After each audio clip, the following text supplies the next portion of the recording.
Saudara-saudari, marilah kita mendengarkan renungan dengan judul Menerima Maria sebagai Ibu Kita, yang berdasarkan pada Injil Yohanes bab 19 ayat 26 dan 27. Ketika Yesus melihat ibunya dan murid yang dikasihinya di sampingnya, berkatalah ia kepada ibunya, "Ibu, inilah anakmu." Kemudian katanya kepada murid-muridnya, "Inilah ibumu." Dan sejak itu murid itu menerima dia di dalam rumahnya. Dalam nama Bapa dan Putra dan Roh Kudus. Amin. Saudara-saudari terkasih dalam nama Tuhan Yesus Kristus.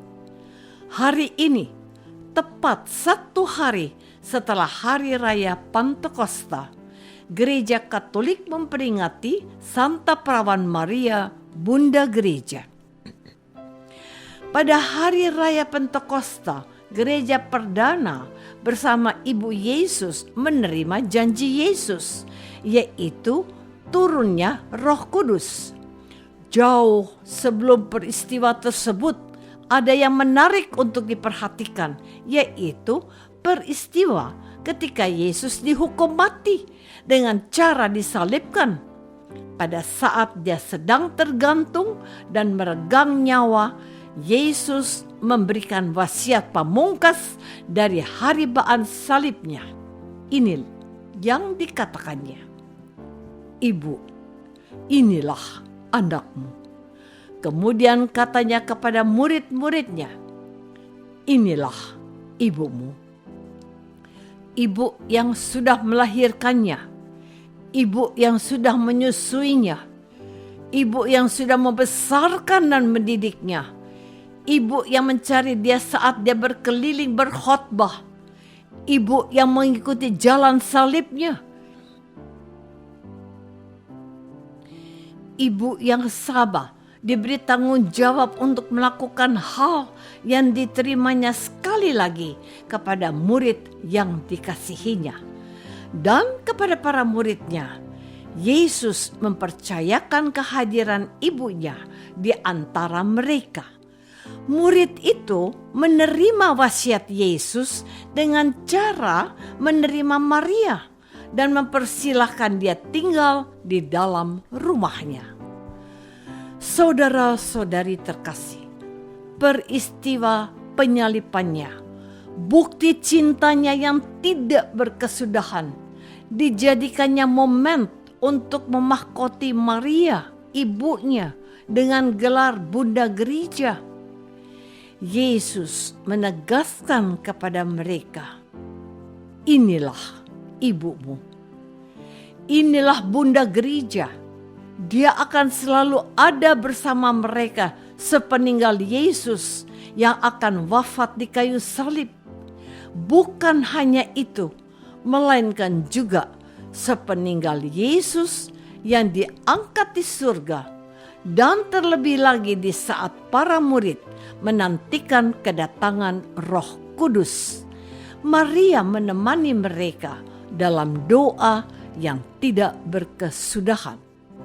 Para murid yang percaya kepada Yesus dan ibunya ditetapkan sebagai anggota gereja perdana oleh baptisan Roh Kudus yang turun atas mereka dalam rupa nyala api yang hinggap di atas mereka.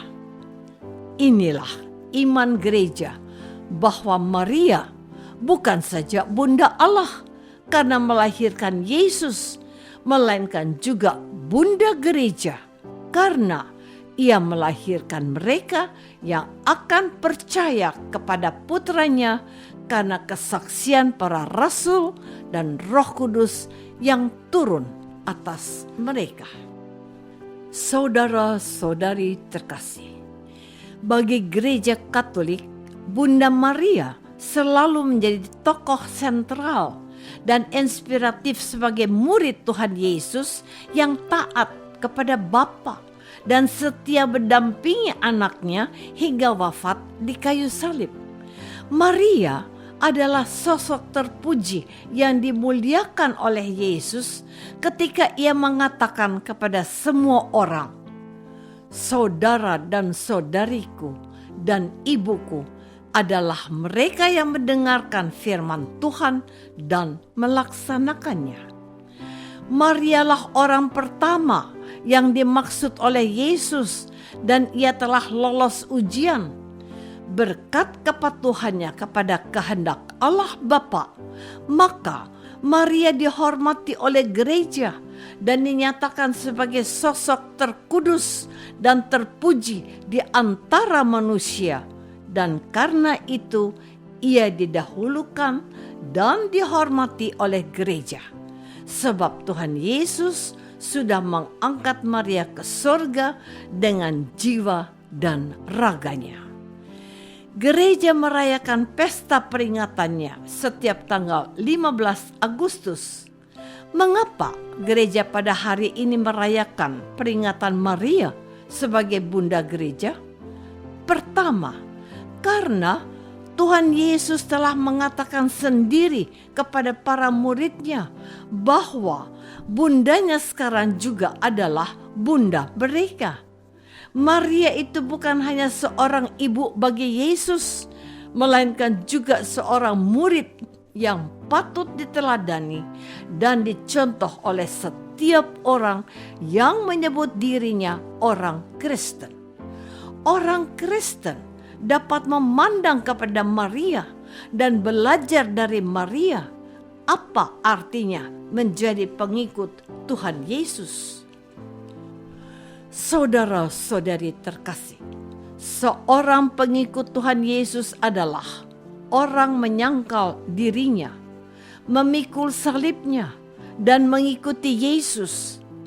Apakah Bunda Maria memenuhi kriteria seorang pengikut Yesus yang dikatakannya?